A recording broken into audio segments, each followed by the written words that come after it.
Alright, should be. Yes, I see the file we are recording for story 23. Yes, in Grimm's Fairy Tales. Yes, it's going in the right direction. Which is Snow White and the Seven Dwarfs. Which, well, I mean, there's part of me that would like to say, you probably all know it, but maybe you don't, depending on what version you've seen. Anyway, so it starts with her mother, the queen, who was working at... What did I actually say? Was she at a spindle? Hang on. Yeah, she sat at a window sewing. While she was sewing, she pricked her finger with a needle, and 3 drops of blood fell. It was snowing outside, so they fell on the snow. And the window frame was made of ebony.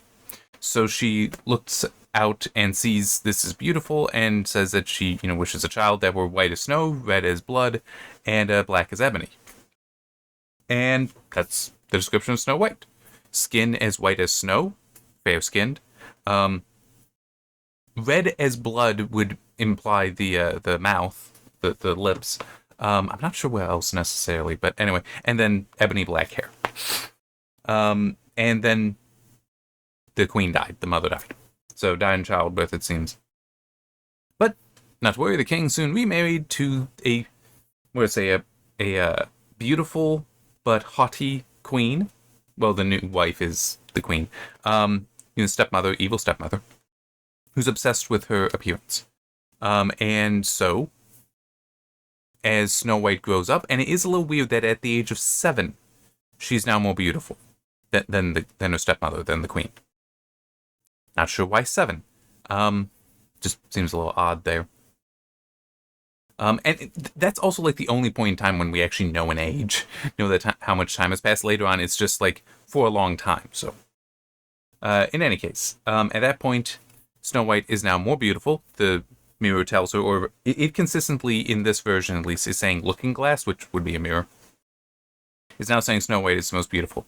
Queen can't have that, so it's like, Huntsman, come here. Take that child out to the forest, kill her, then cut out her heart and bring it back to me as a token. Okay. It gets a little worse. So the huntsman takes her out there, and she does ask for her life, and he is moved by her beauty.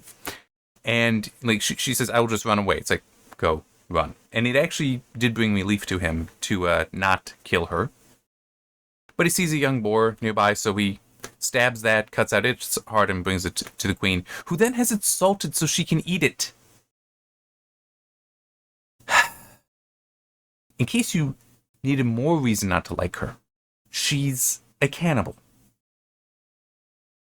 Anyway, moving on. Snow White is terrified, running through the forest, runs full day, gets to the dwarf's house, and finds it actually very clean. Which is something I'm not sure is in at least the Disney versions. Regardless, she gets there, finds it's very clean. She is hungry, she's thirsty, and the dinner was already out, so she takes some from every plate, because she doesn't want to take only from one, and a drop from each wine glass. She then tries each of the beds, finds the 7th one fits her, because the others are like too long, too short, things like that. And then she falls asleep. The dwarves come home, and they are at first upset, because like, who's been using my fork, my knife? Who's been eating my food? Had some wine? Who was in these beds? And then they finally see her. It's like, it's okay. Because again, moved by her beauty. So the 6 just go to bed in their beds. And the 7th, whose bed she took, it actually says just spent an hour in each of the other beds to get through the night. It's like, okay. Little odd that. By the way, the dwarves do not have names. They're just the dwarves. So that happens. Morning comes, everyone wakes up, she explains the story to them, and they're like, okay, here's the deal.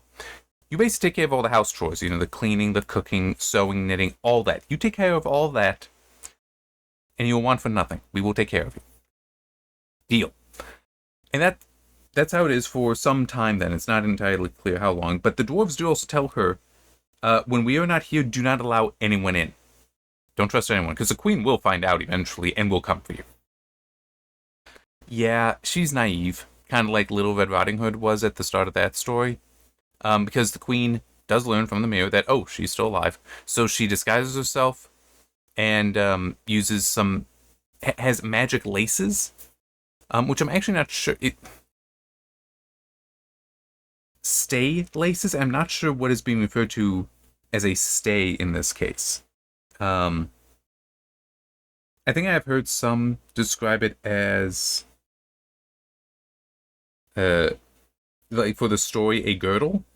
And it also makes sense because it does describe that the queen pulls the laces so tight that it knocks wind out of her and she can't breathe, and so she then appears dead. Yes, stay laces of all colors. But then later, now true, they are technically trying to, well, I'll get to that, but we see in this plate, she's wearing a gown and does have laces up at the top, so maybe that's the stay. I'm not sure. The girdle makes more sense as far as, like knocking the wind out of her. Anyhow, tries that. Queen's like, oh good, I killed her, left. But then the dwarves arrive and cut the girdle off of her. Well, we had to cut the laces off of her. So she's fine, she starts breathing. Queen finds out she failed. Damn it! Tries again. Now she's got a comb that she is poisoned. And even though Snow White knows not to let her in, she still does. Because she's so intrigued by the comb, finds it so beautiful, that she lets the old woman who... The queen is disguising herself as old women, but different ones each of the 3 times this happens. So this is the second. Lets the queen in, who starts combing her hair, but the moment it's in her hair, she's poisoned, falls down senseless.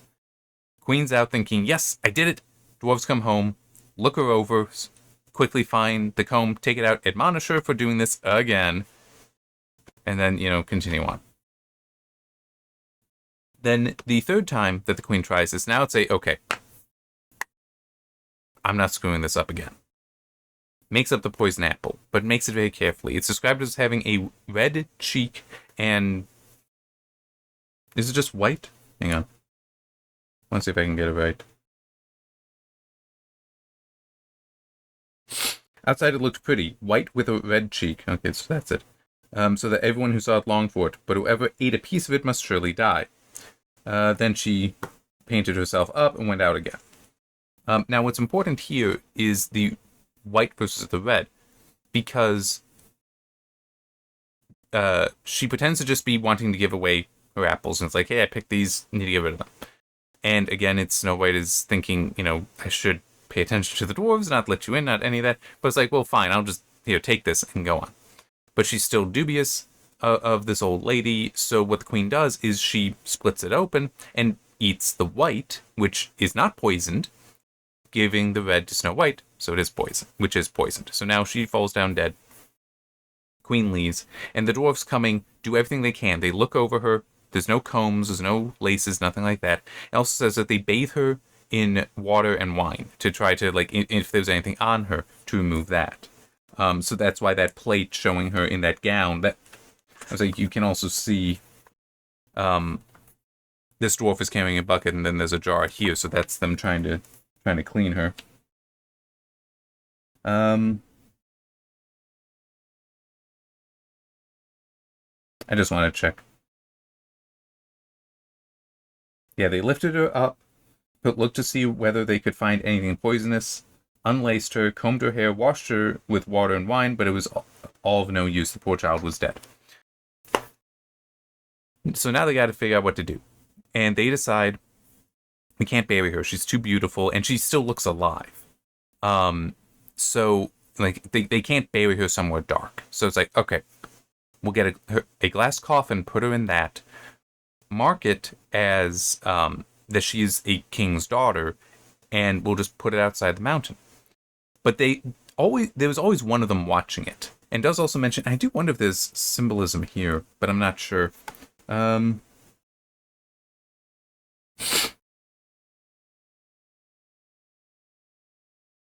far back. Here it is. And birds came to and wept for Snow White. First an owl, then a raven, and at last a dove. Those are specific birds that would certainly have meaning. So I do wonder what it would be, because I don't know. I genuinely don't know. But the fact, how it is being stated there, I do suspect that there is meaning to that they are symbolic of something. I'm just not sure what. Anyway, then the prince comes by. Prince of a different kingdom. Sees her, and it's just immediately smitten and is like, can I have the coffin? They're like, we would never sell her for all the gold. It's like, make it a gift for me, because I cannot leave her. And so they say, okay. Fairy tales are weird sometimes, okay? So the prince is leaving now. As his servants carrying it, they trip though. And so it falls. And now this, just like with the laces and more so with the poison comb, while falling, it dislodges the piece of the poison apple from her throat. So I'm assuming that it's going out of her mouth. That frees her from the poison, so now she wakes up. It is a little weird, though, because it does also mention that she was there for a long, long time. It's like, okay, are we talking months? Are we talking years? And also, human body isn't going to last so long. But it is fairy tale.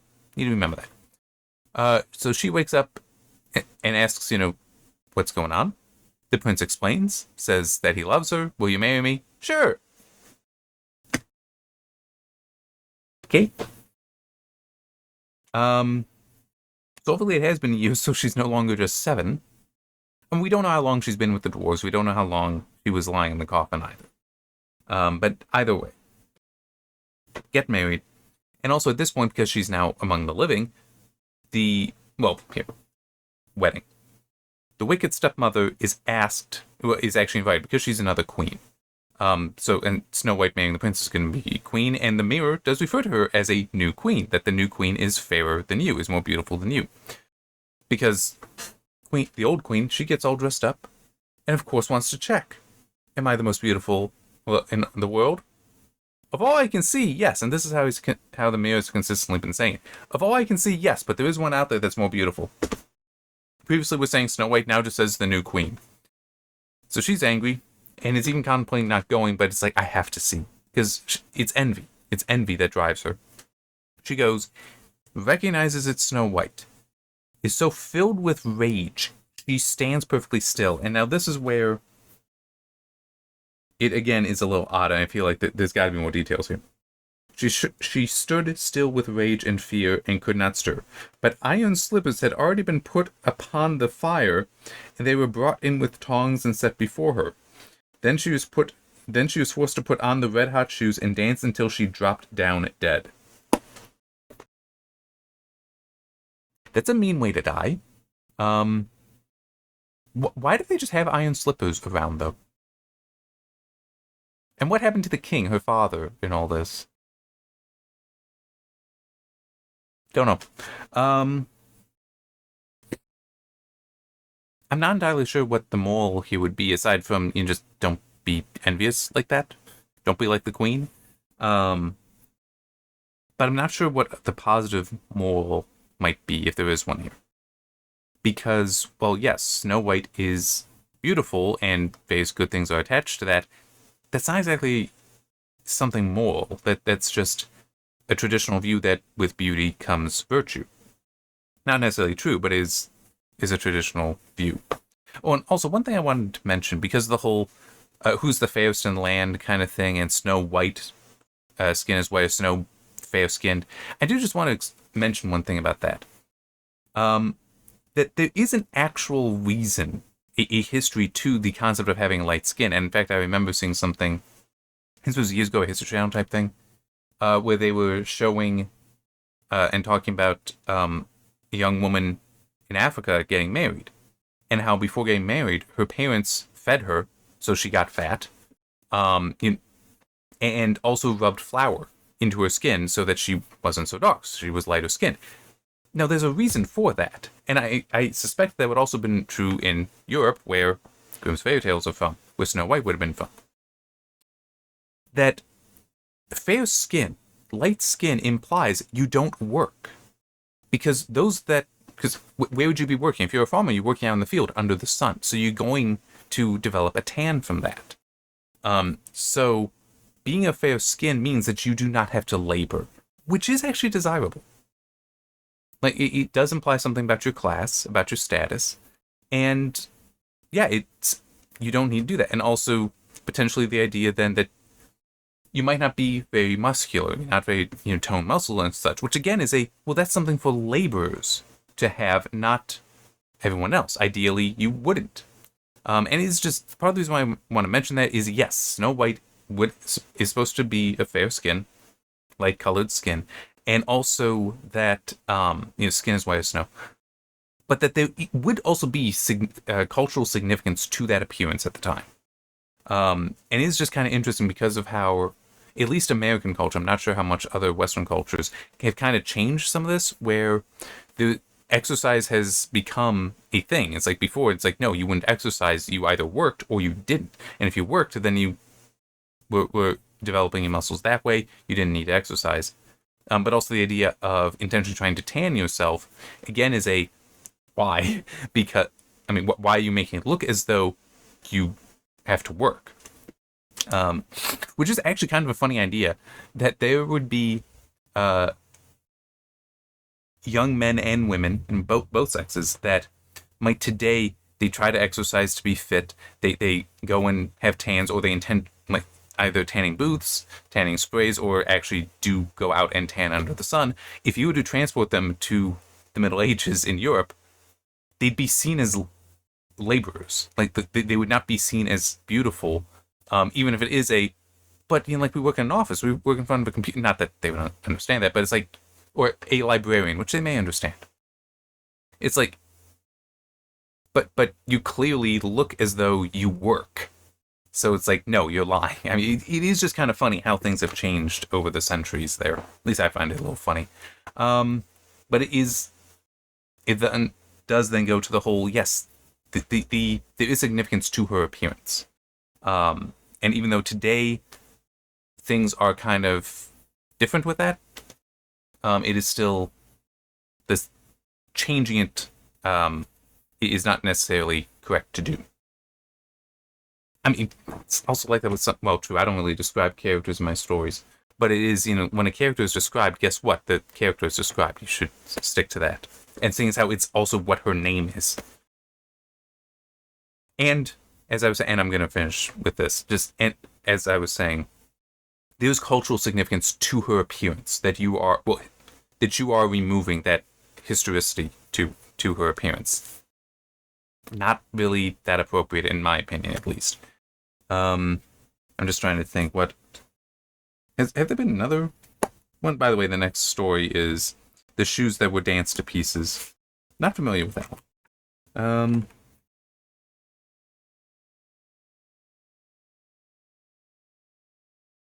I'm just trying to look to see if there's any others here that I've already gone through that would also. No. I can't really think of any that where, well, Little Red Riding Hood a little bit maybe, but where appearance is no, there's specific meaning here. You can't just change that. But anyway, I'll just see you next time for Pose again. The Shoes That Were Danced to Pieces. It is odd, by the way, how they seem to link these. It's like we just had the Queen dance herself to death, and now we get the Shoes That Were Danced to Pieces. It's curious how they decided to order them in this. See you then.